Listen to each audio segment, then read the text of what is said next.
So yeah, myself, Mohit Lakhani. I'm a SEO and digital marketing specialist with Startup Story.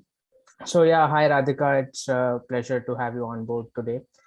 Uh, so Hi. uh, yeah, so let's kick, and I would like to thank all of the participants who have taken out the time on a Sunday morning to attend this session along with us.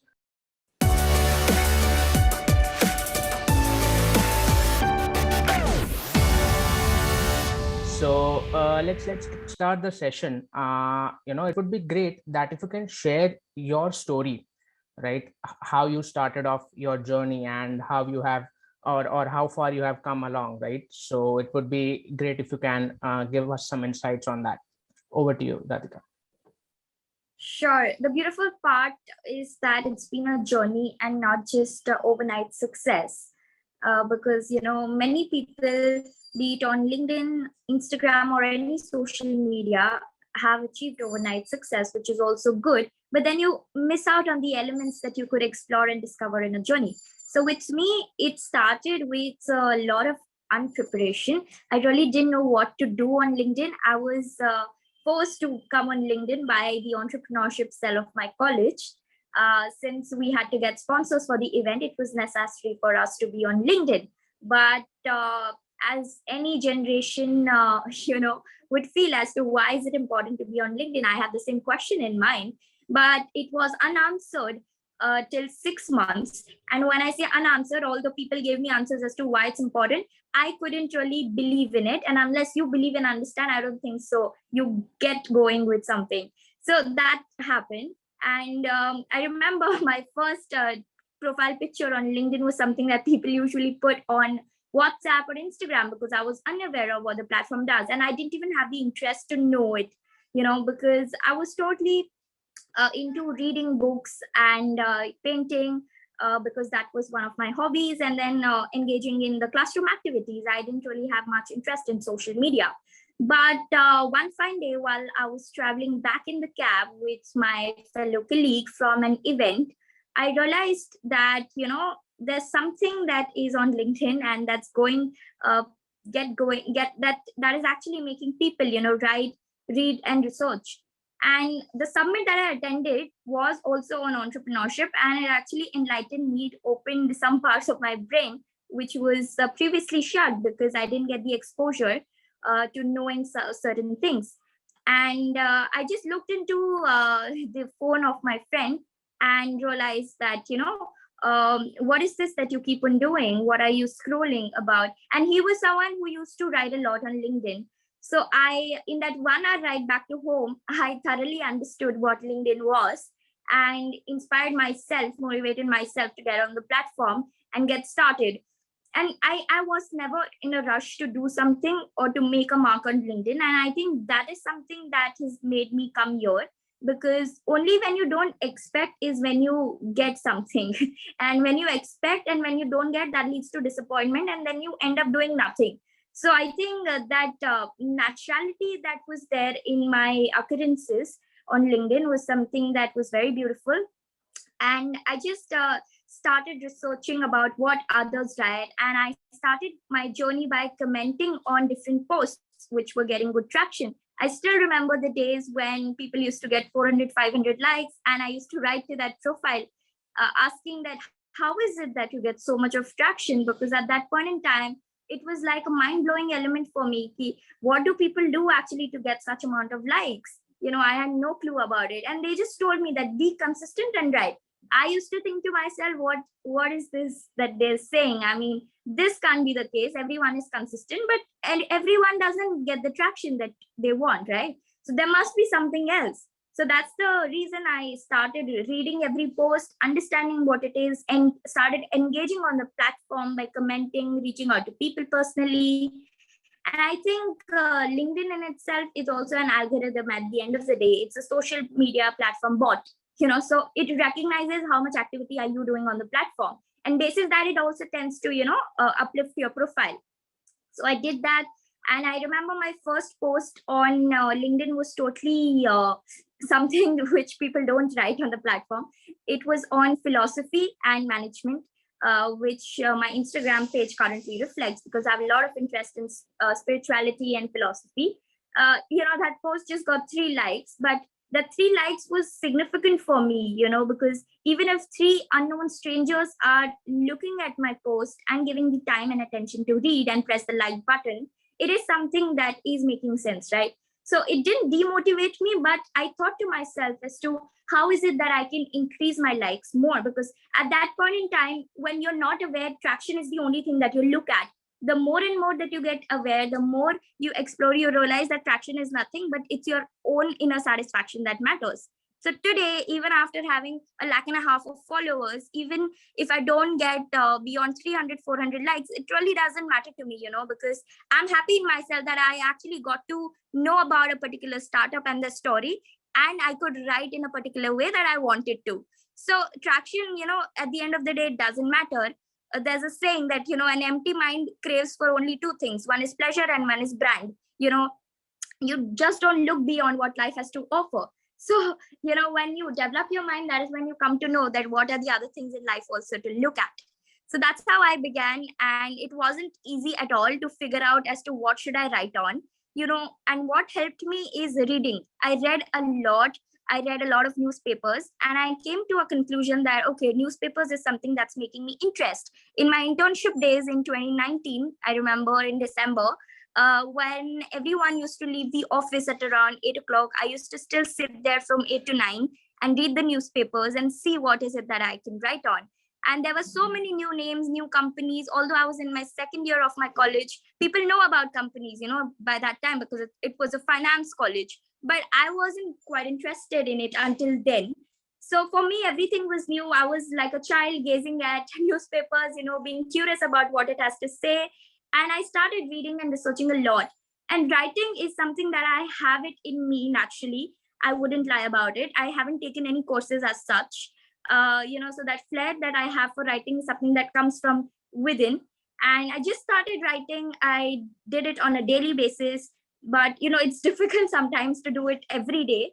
So I would be lying if I said that I wrote on a daily basis, but I do try to write on a daily basis. And what people do is that sometimes in a bid to write every day, they don't look at the quality of the content that they're posting. So I never let that happen to myself. Even today, like it's been 2-3 days that I haven't posted anything because I had a lot of office work. But I thought to myself that just for the sake of posting, I won't post anything. Although Nika had such a bumper listing, and I had to make a post on it, but I just had 15 minutes in hand. But I knew that 15 minutes won't suffice the quality of the post that I've been posting. So I just didn't go ahead with it. Hopefully today it's a Sunday and I'll post something. But yeah, that's how I look at what I do, what the platform is, and that's how my journey has been so far. Indeed, like you said, like you need to be consistent with whatever work you do, and I can already see Avish Srivastav can completely correlate with your position right now and the story that you said. Right, indeed. And LinkedIn as well, has streamlined in past couple of months, and it has been growing ever since. Right. So that brings me to to next question that I have for you. There's a lot of confusion about the storytelling, right? So what exactly is storytelling? If you can highlight that part, so it can be a good way to start the session off.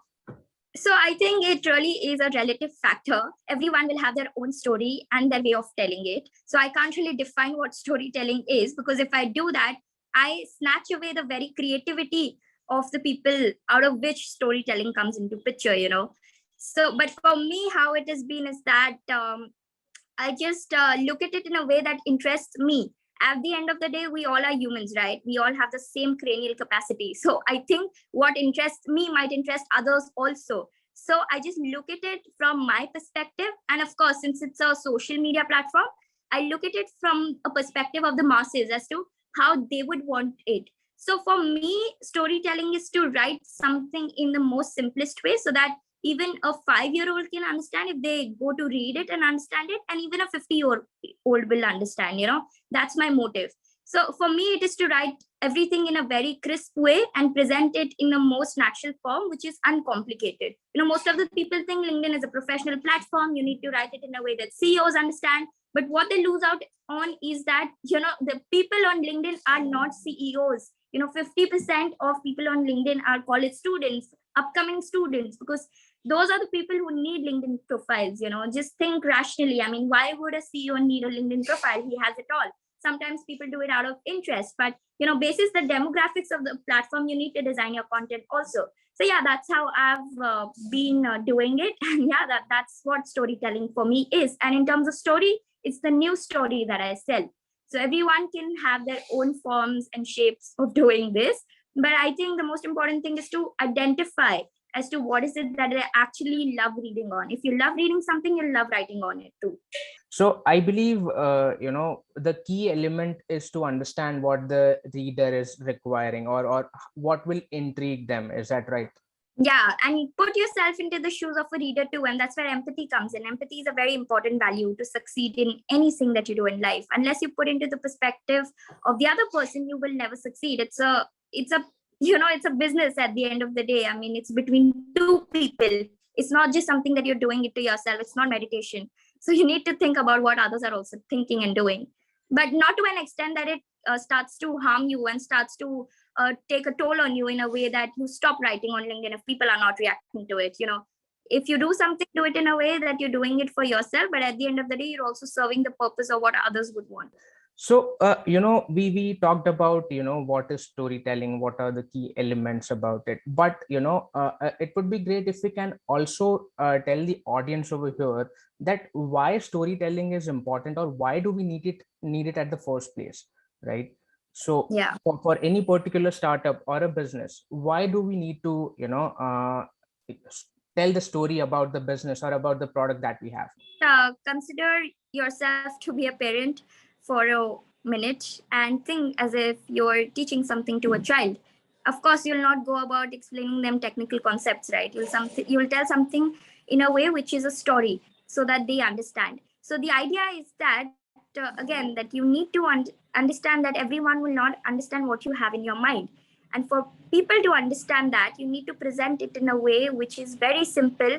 And things that are simple can only be told in the form of a story because it's relatable. So there's a psychology, right? If you strike a conversation with a person, if there's nothing in common in the first place, people will tend to lose interest. So find a common point, and the common point can only come in when you explain it in a story form. And story shouldn't also be, yeah, like your story, which is totally unrelatable, something which they can also relate to. I mean, Earth is a very big place. You can pick up elements from anywhere which is in commonality and then talk about it.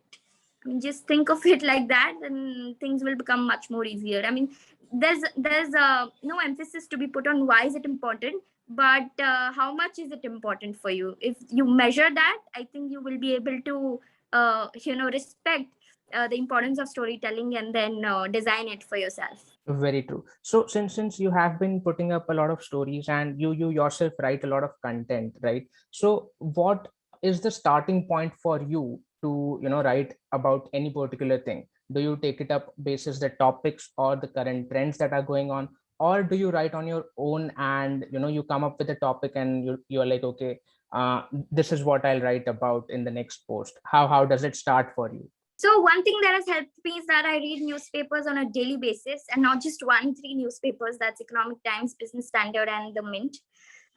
Basis that I can pick up many stories from there, and just with that, I think that whatever interests me and intrigues me is something that I write on.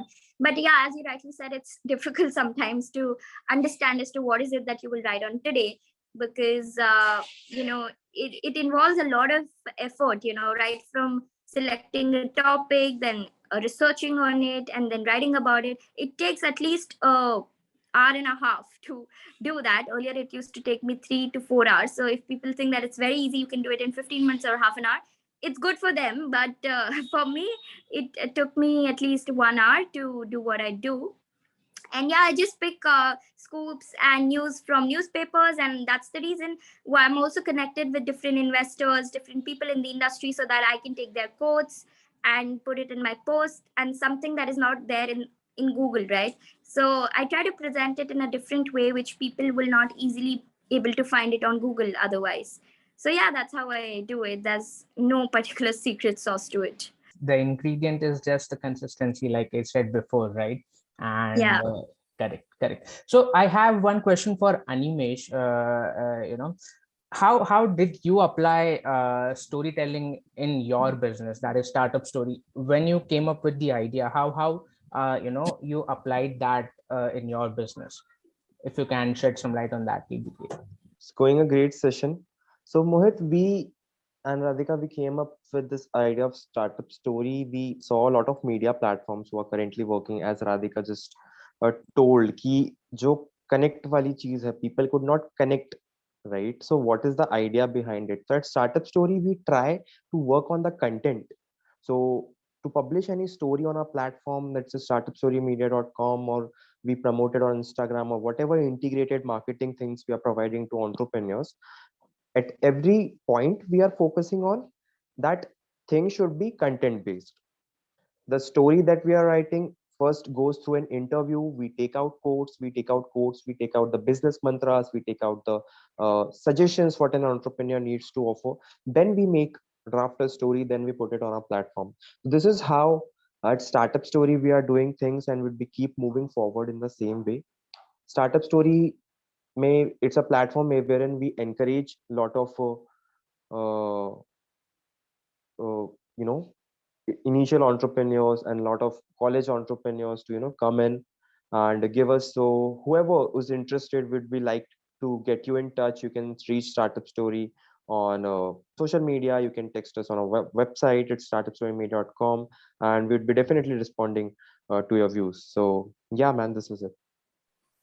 Understood. So, Radhika, would you like to? I would like to hear your point of view on this as well. Like, how to apply storytelling in particular to your business or any particular business. So, is there any process that you need to follow? There certainly might be some process or steps involved, right? So, how do Yeah. you transition from just a story and relate it to your business? How can do that? So I don't have a business of my own right now to navigate through, but I think that even if I do have a business in future, it won't be as difficult because I know where my focus is, right? It's important to understand what is it that you're doing and what is it that you want to do. If you have a clear line of distinction between the two, all these things are just the noise. People will ask you that how to apply this, how to apply that. You just need to focus on what your primary purpose was to come on the platform and keep on serving that purpose. So I don't think so. It's a very complicated question and complex issue, but something that can be resolved easily if you're clear in your mind. Right, very fair enough. So there are several aspects to a story, right? There are big brands who put forth their storytelling point of view or perspective in their marketing, and they drive sales through that, right? So how important, or is it to link that primarily to your marketing and sales, just like brands do, right? So why do they put forth their marketing efforts in a form of a story, right?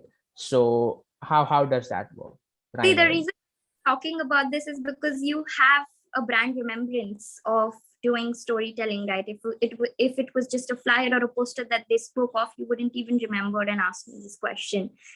So that in itself says that why storytelling is important. And the product that they sell, for example, PepsiCo, it sells Pepsi. It caters to most of the market segment, which are kids, and kids love stories. And if kids would want a certain product, their parents would want to give it to them, right? And once it's in the house, everyone uses it, and once they get to know about it, it just spreads like wildfire. So you identify your route, and then accordingly, self on it. So it's important to understand your target market and then brand your story accordingly. So it all depends upon the target segment that you are catering to, and you can customize the story, and you can streamline the, or you can leverage the platforms that are out there, may it be Facebook, Instagram. Is that right? Yeah. Correct. Okay.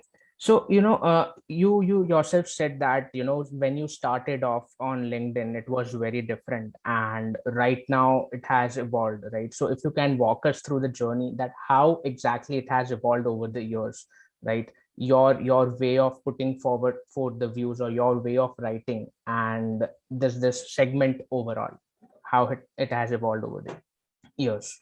It has been evolving still, I would say, because there are so many good writers on the platform, creators from whom you can learn, and different content is getting published on a daily basis. So it's an exciting platform, and that is something that is keeping me going on, because every day there's something new happening. Otherwise, it would become a dry platform, and if it wasn't something exciting, it would have been shut down by now, because there are many platforms that are now getting shut after being on the peak. So I think people are someone who help make a platform a better place. And of course, the content is something that takes it a long way. For me, it's been both. Without people, I can't promote my content. Without content, I can't get my people to follow me. So it was hand in hand, but to arrange a particular kind of a synchrony between the both, you need to understand that what kind of content will cater to your people. And that's why it's important to understand that what kind of audience do you want to have on your platform. For me, I was clear in my mind that I wanted to have CEOs and MDs, on my platform. And that's why my content was targeted around stories, startup stories, venture capital investments, all of that.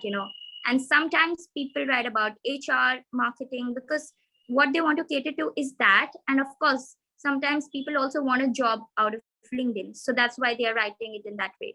But all of that is not my purpose again. So it's important to identify what your vision is. What do you want to achieve with what you're doing?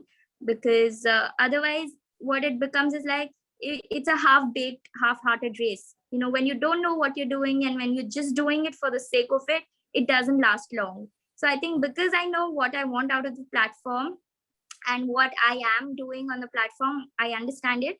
It helps me keep going on. So it again really depends on your target audience.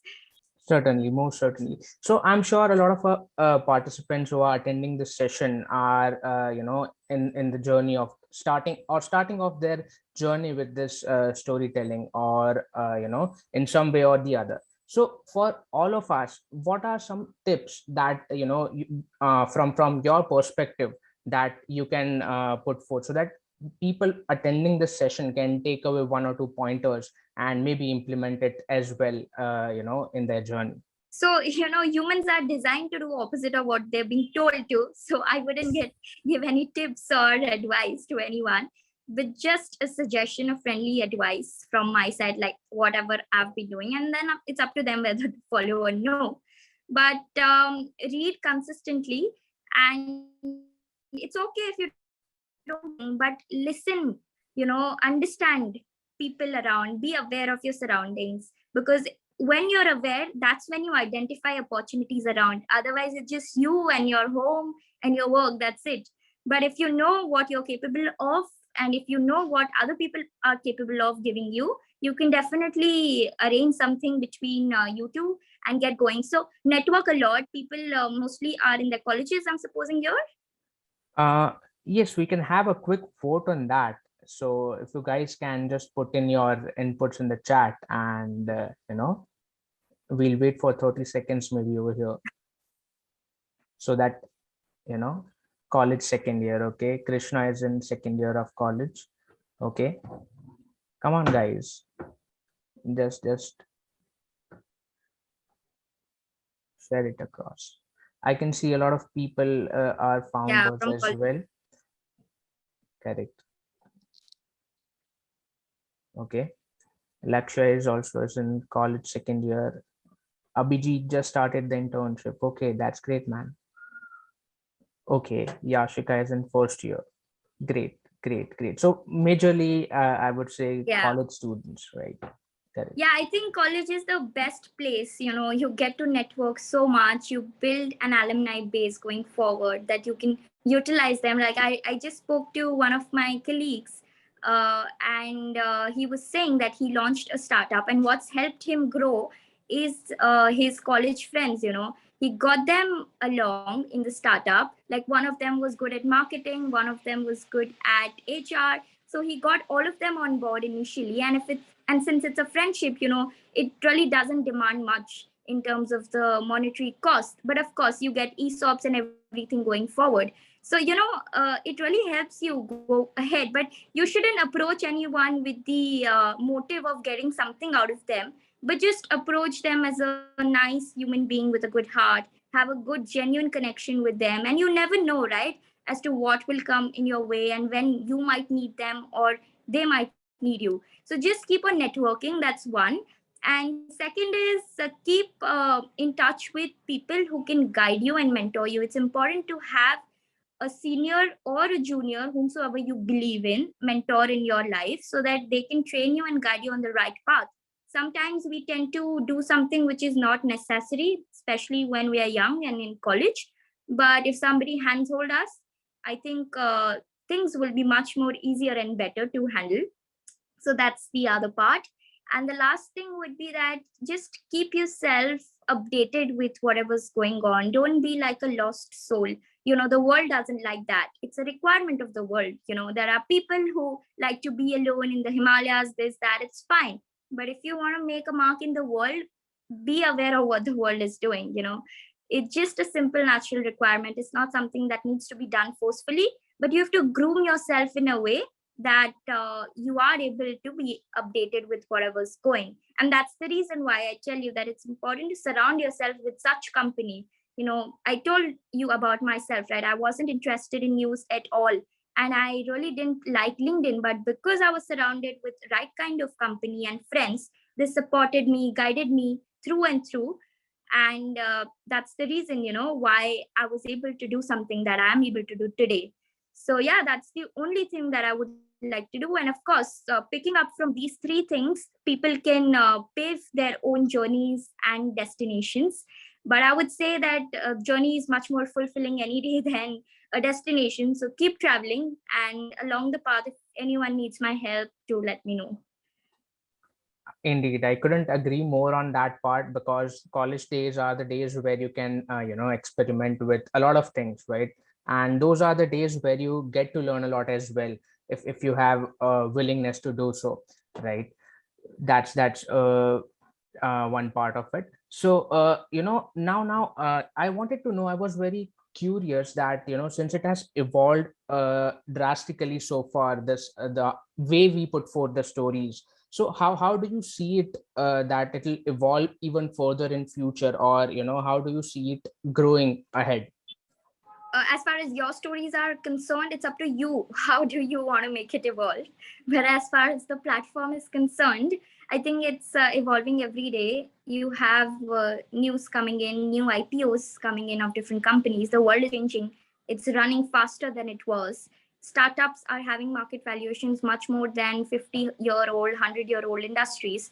So, everything is going in a very fast paced environment.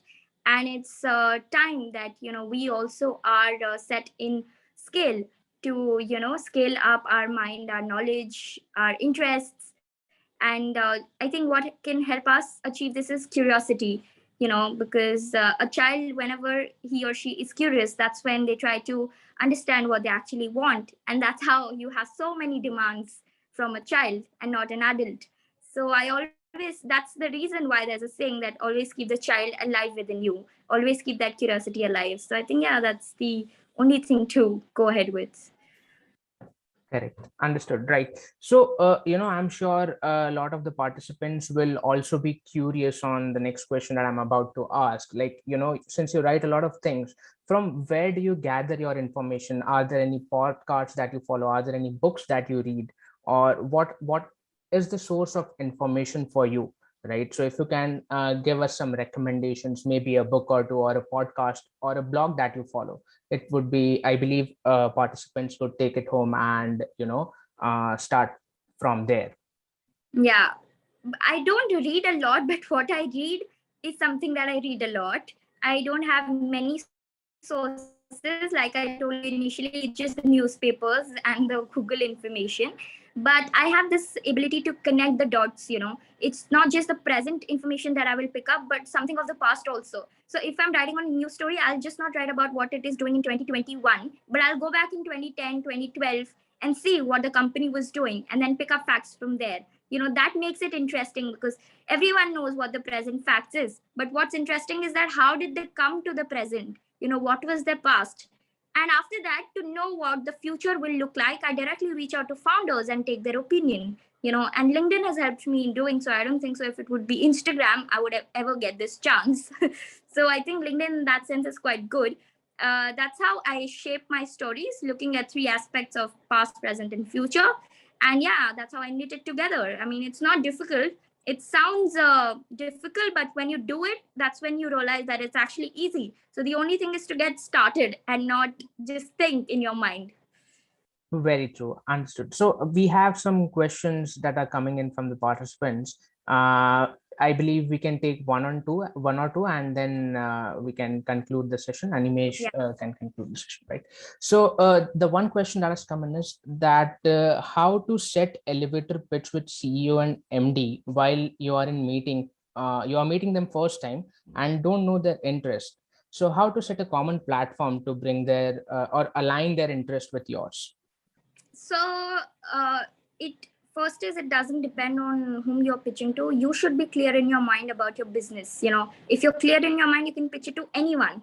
And the second is, if you're specifically going to a CE and MDO, you should understand that it's not the business model that will interest them, but how the team is, because the team is someone who's going to take the business ahead and shape it up.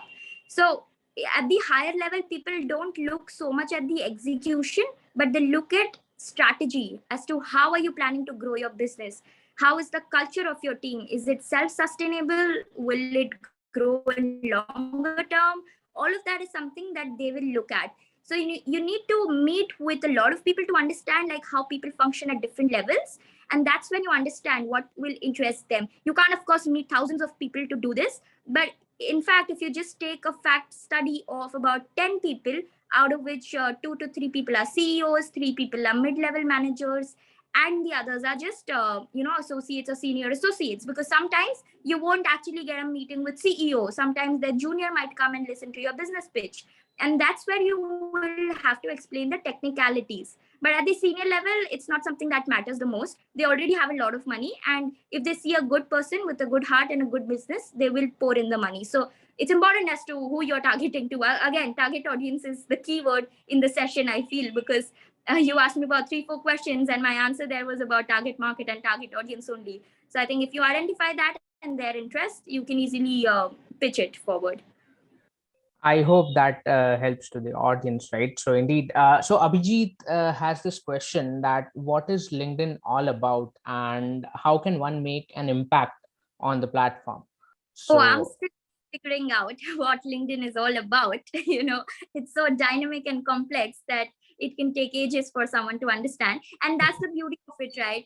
If you understood it fully, what's the curiosity left to explore it? It's good to be confused sometimes. Confusion is the highest state of intellectuality, as they say. So it's good if you don't know, keep on exploring. That will keep you on going.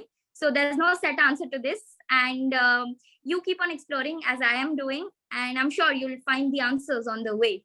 And that's how you'll create your own journey. Otherwise, if I tell you the answer, you'll be reaching at the destination already. So there's no point in doing that. correct. So I hope that helps Abhijit. That's about it. I would like to invite Animesh now to conclude the session and present the vote of thanks. So it's a pleasure to have you on board, Radhika. I personally learned a lot of things and it cleared my views. Likewise, I hope for our audience also. So guys, a lot of you are also asking and interested about the revenue model. So revenue model is, guys, something which comes on a later stage. First, you have to be clear as of what you are there to do in the market. How would you be utilizing your product, how you would be utilizing a service, and what you would be providing. Once you are clear with the product, service, and delivery, then you can figure out the monetization streams.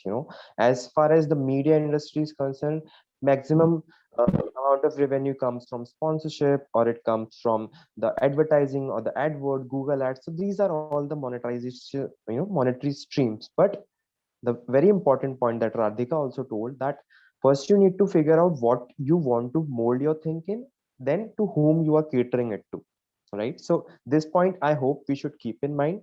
And startup story is soon coming with a flagship event. It is, I am revealing it first time up here. It's called Startup Story B2B Connect. We would be sharing all the information, videos related to it in our group itself. It's a physical event which is focused towards networking, making your connections, and meeting investors, entrepreneurs. As Radhika, also emphasized on networking and getting to know people. Startups would be coming there would be product launch would be happening, so you guys stay tuned to it.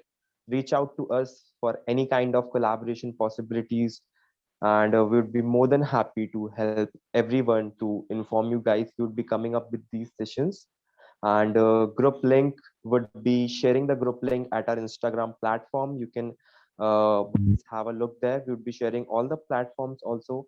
Check out Startup Story Media on LinkedIn, Instagram, Facebook, Twitter. We are regularly sharing this content. Soon we would be coming up with a very interesting session again. It's a great session, and I appreciate, Radhika, that you took out this much time for us, and it's a pleasure to listen to you and the advices that you gave. At the end, thank you all. You took out time, and there I can see, lots of people are being there with us from the starting moment, and the engagement time is 100%. So it's a great motivation for us, guys, and we'd be definitely coming up with these sessions quite frequently, coming with new guests, coming with various entrepreneurs, investors in the coming sessions. And you can reach us for any help and mentorship or any kind of support. With that being said, guys, have a pleasant day, have a pleasant Sunday, and thank you for joining in. This is Animesh, the co-founder Startup Story, signing off on behalf of Startup Story. Thank you, guys.